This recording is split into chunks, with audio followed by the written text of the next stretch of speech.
Hi, my name is Luke, and I want to talk to you a little bit about COVID 19, what I really think about it, and perhaps some information that's hard to get to you in normal situations. Because on most platforms, I find myself very stifled as far as what I'm able to say around that, factual or not. It seems like even talking about it is a minefield of moderation and penalties, fair or otherwise, okay?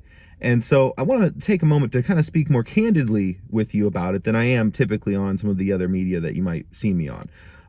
Now, first of all, this is probably going to be on YouTube. It might end up on prepzone.org, my website, but I don't expect any problems with YouTube necessarily. I think that typically I'm not very stifled on YouTube. I got to be a little bit careful, maybe, but I can kind of speak my mind there. And worst that happens is maybe they suppress the views as opposed to penalties and moderation that really can hurt my overall channel just for speaking my mind on some of this stuff. You know, I wouldn't say I'm a conspiracy theorist in that I believe every conspiracy I hear. I absolutely don't. I would think myself as a critical thinker, and I think that most conspiracies I hear, and I hear a lot of them, are bullshit or just as half true as the mainstream narrative is. You know what I mean? Now, that being said, I think there are glimmers of truth in most conspiracies, things that are not acknowledged as part of the mainstream story, but yet are also true in the actual story of what went down. And I think that the pandemic is definitely a big example of that. And there's a lot of things we just don't know and can't know at this point. And I'm going to say that clearly too. There was maybe opportunity to figure out and have data on certain things, and that data was deliberately not collected. So I want to make that clear as well. And I think that a lot of people will agree with you on some of the points I'm going to make. So the pandemic, right? Right off the bat, let's acknowledge some things that are seemingly odd about it. The biggest thing is the fact that it was so mild to everyone except for the vulnerable people, so to speak, the old and the like compromised physically people, right?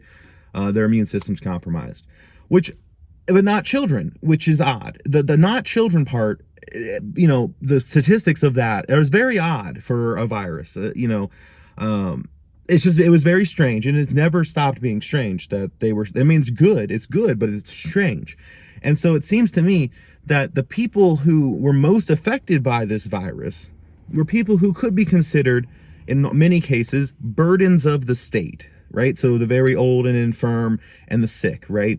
And so looking at the country of origin, China, they have a big problem with a large elderly population, not enough young people to take care of them, and they just don't want to because those people are done producing for them, so to speak. They're very cold about it seems. But obviously they would want children because the children will grow up to be workers, right? That's the way I think that these people think at that level. And it just seems like the virus is a perfect solution to that. You know, people kind of jokingly called it the boomer remover, but in a big way, that's what it did. Obviously not all, but a small percentage, but that's very interesting to me, you know. And I'll be very clear, there's some people still even that say the whole thing isn't real. The whole virus isn't real. I believe that COVID-19 is a virus that I don't want to catch. There's some dogs running around behind me. But that being said, it doesn't mean I believe everything in the mainstream narrative about it. And I don't think you should either.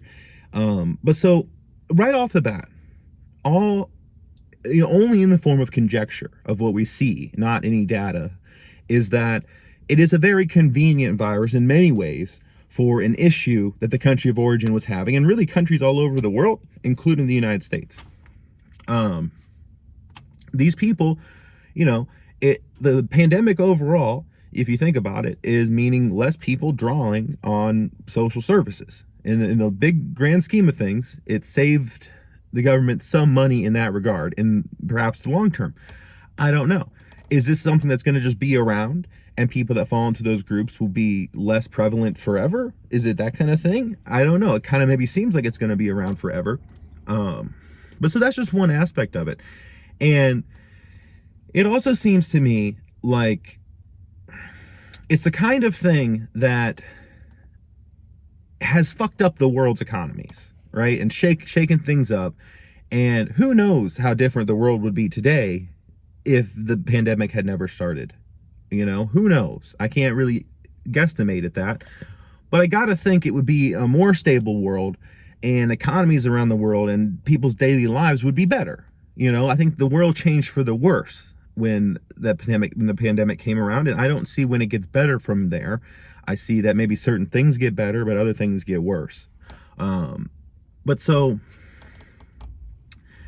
it seems to me like it almost was like it was a weapon that was used on the whole world, which makes me feel like perhaps it was accidental.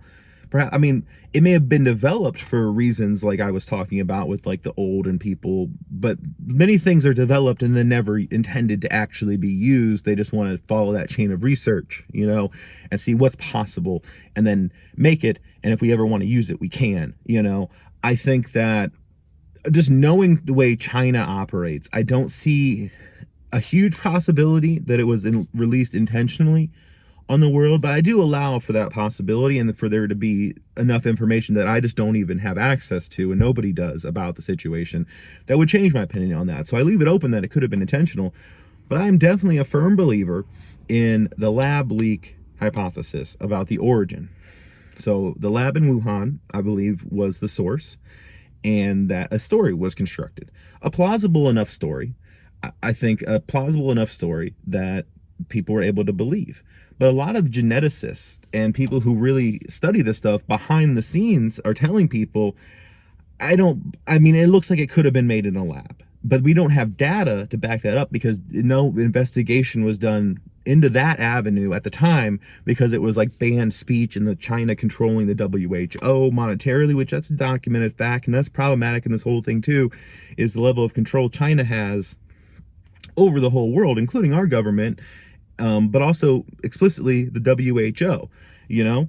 And at that level, a lot of the potential for data to really prove and dig into that theory, I think, was lost because it wasn't collected and it was covered up at the time. And even now, these people can't talk about it because you'll get ostracized so much and you'll lose funding and all these things. The professional people might say it behind the scenes, but they can't back it up with hard evidence because it was never collected. But that doesn't mean it didn't happen. It honestly, even in the lack of evidence, in the lack of hard data and evidence to back it up, which there probably is some, you know, but not enough to really prove that claim against the opposition in a scientific setting. And of course, the research to even produce that evidence is not allowed to be done. It's not allowed to be done. And if you try it, you'll lose your funding, right? But I think the fact that it's so hard to do, to look down that avenue, and it was made so hard and covered up so hard, and the narrative was forced so hard before, honestly, we could know for sure. It just seems to me that that's evidence that it was a lab leak or something of the kind, you know?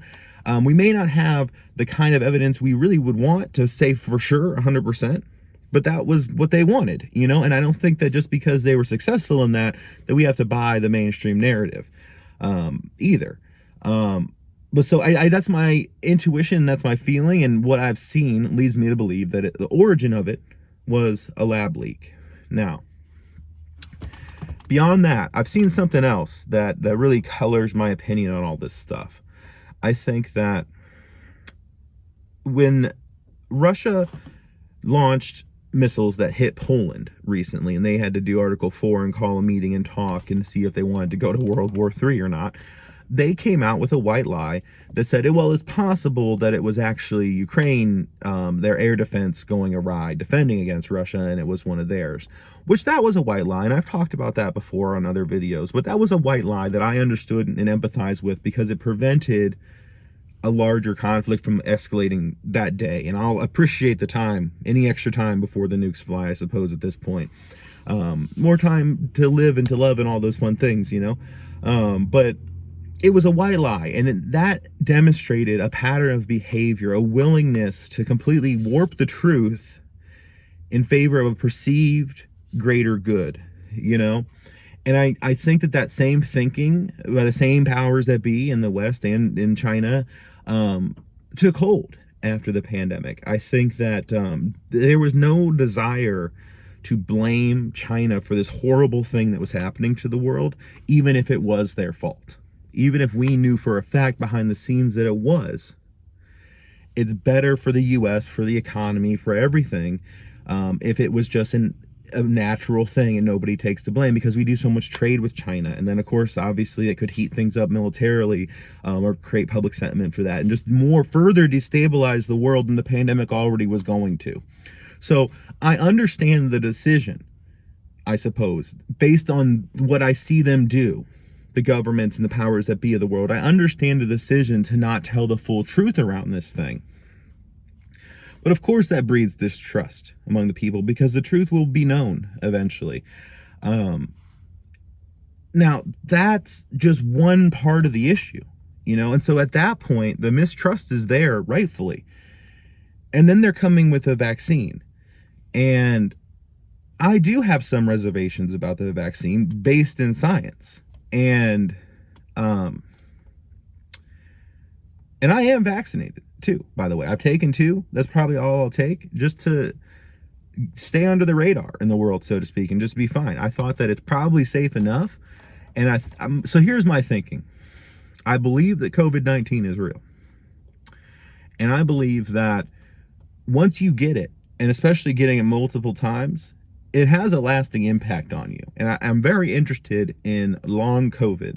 And perhaps that's the overall other side of it, besides just taking out the old people and everything.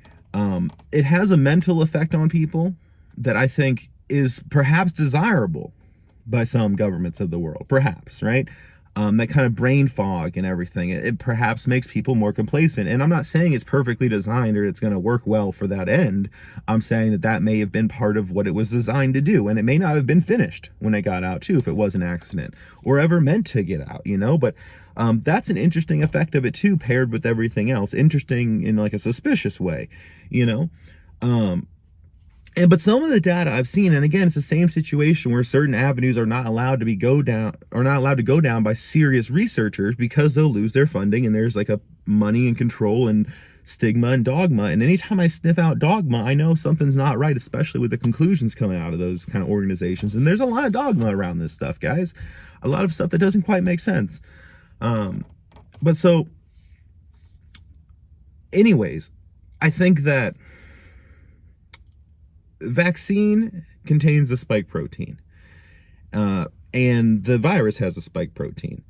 And the research I've seen from, proper peer-reviewed research, is that they think that the spike protein in particular has a big impact in the mix somehow with long COVID, which they don't fully understand.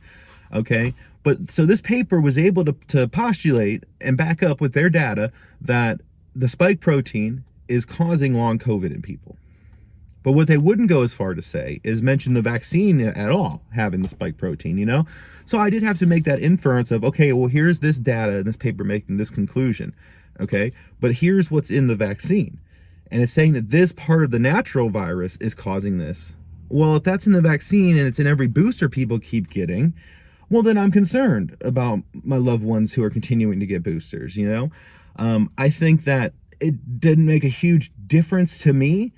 Like, it may increase your survivability, like being vaccinated, seemingly the evidence says, and like, I want to keep this based in the evidence as much as possible. You know what I mean? That it makes you more likely to survive. More people that were dying of the initial infection were unvaccinated, right? Definitely. There's that data, but you can't look at data ever in a vacuum. You have to look at it in the whole context.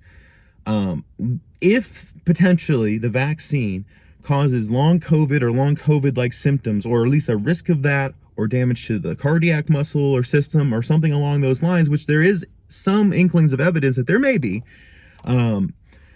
where is that trade-off? Where is that acceptable? And, the sheer number of people that are vaccinated versus the sheer number of people impacted negatively by having the virus, right? So I'm kind of, 6 of one, half a dozen of the other. I would think that an uncontrolled, wild version of the virus isn't good. in your body. But I would think you're exposed to it very, very often. I'm of the belief that if you're in the public space and you're sharing spaces with an interchanging group of people in most of the world, you're exposed to it pretty often in small amounts, small viral loads, which to me is the best booster shot in the world against any kind of illness, is getting that small natural exposure periodically and beating it off. Now, if you are somebody who's immunocompromised or whatever, then maybe the vaccine does start to make more sense, because it cannot directly cause the infection that can cause you to die immediately, roughly, versus a long COVID, which may impact your life negatively and maybe lead to your death years later, So I guess my question is, and I don't think I can get a solid answer with that can be backed up to and explained to me, not just with an authoritative tone, but with a here's why, okay? And then answer my follow-up questions of, well, what about this? Was that data collected? Was this other data collected that would compare with that and inform that? Was it not? And to me, every time I go down that avenue, it seems like there's a tone of authority in the answer. You know what I mean? Like, when there's not enough solid evidence, not enough answers to questions, authority figures, people who feel authoritative in a certain subject, will just say, because I said so, more or less kind of thing. And like news articles are guilty of this all the time. They're like, this person said that this person did this, so then it's true. But it's like, well, show us why they're saying that. Let us make the decision too. They very rarely do that.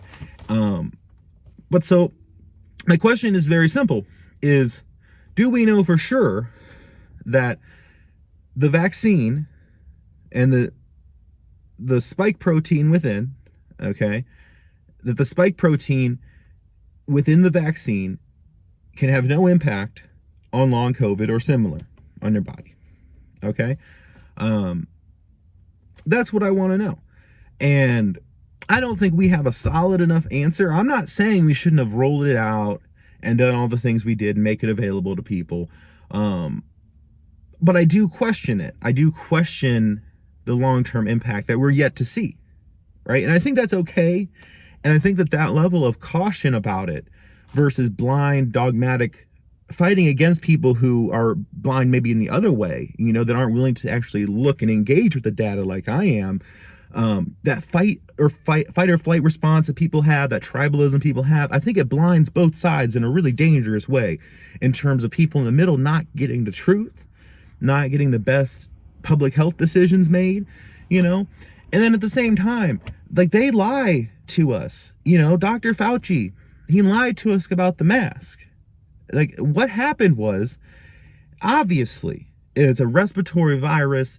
What they knew at the time was that mask would technically reduce the transmission between people into spaces, obviously. However, there was a shortage on the horizon, and they wanted to get as many of those kind of masks and other things to medical professionals. So this is like their excuse. And so they told the public, you don't need a mask, for a little while there at the start when it was first taken off, right? And it's exponential. So if you had it more control at the beginning, maybe it wouldn't have gotten as bad as it did. More people would be alive today, and the economy would be better off today. That's neither here nor there. But then they'd flip-flop, and that immediately, like, that takes a lot of the faith away from the people you need to have faith in you if you're a public health official. So when people talk about fire Fauci, I agree, but not for the same reasons at all. Usually, like, that's my reason. He earned a presidential firing as soon as he decided to lie to the American people like that, in a way that I think was a miscalculation, okay, that cost lives. And, people make mistakes. Great, whatever. Get them out of that role to somebody who might not make that mistake. Once you make a bad enough mistake, I think you're done. And I don't think it was learned from, because they have this pattern, right, of just kind of lying to the people. And I think that gets called out very often. And so when they're telling the truth, people don't listen, right? So I don't know, guys. We're coming up on 20 minutes here. But that's kind of what I think about it. I think that I'm wary of ever getting another booster shot. And I think that we might see something come out eventually that tells us a little bit more. But I don't think it is completely this big master plan from the beginning that people think it is. I think that my theory around it applies the proper level of perceived incompetence on these people, but also the proper level of like their track record of their behavior over time. You know what I mean? So I love you guys. Stay safe. I'm not a doctor. But I am a critical thinker, and I encourage you to be too. Absolutely. Much love to you, and stay safe.